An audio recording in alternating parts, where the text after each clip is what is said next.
There are two pieces required to be able to do a really good job in solving a predictive modelling or a machine learning problem. The first is you do need a domain expert. You need somebody who knows what problem to solve and can identify the data sets that might be useful in solving it. Once you get to that point, the best thing you can possibly do is get rid of the domain expert who comes with preconceptions about what are the interesting correlations or relationships in the data, and bring in somebody who's really good at drawing signal out of data. And so we find the optimal docking is a domain expert sets up the problem and has the business context with which to be able to do a good job of that, and then you bring in the expert. I think in one sense the term big data is overhyped, or at least misdirected. It gives the suggestion the important thing is the size of your data. And when you call it big data, it makes it sound like the thing you're meant to do is have more data.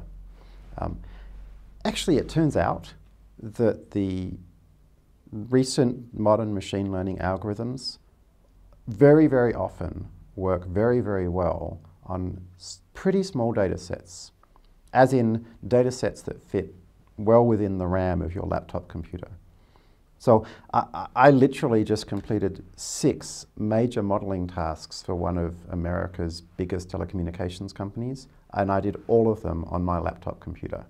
On the other hand, I think people are massively underestimating the impact on both their organizations and on society overall of this kind of combination of data plus modern analytical techniques. And the reason for that is very clear.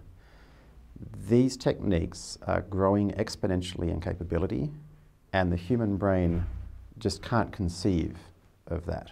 This is not like the Industrial Revolution, which went from we don't have engines, we do everything ourselves, to we now have engines and they do things for us, and then flattens out again into, okay, everything that we could apply engines to, we now have. The difference here is each thing builds on each other thing, and there's no reason to believe there's a limit to that. So it makes it almost impossible for us to predict what next year looks like, let alone 5 years' time.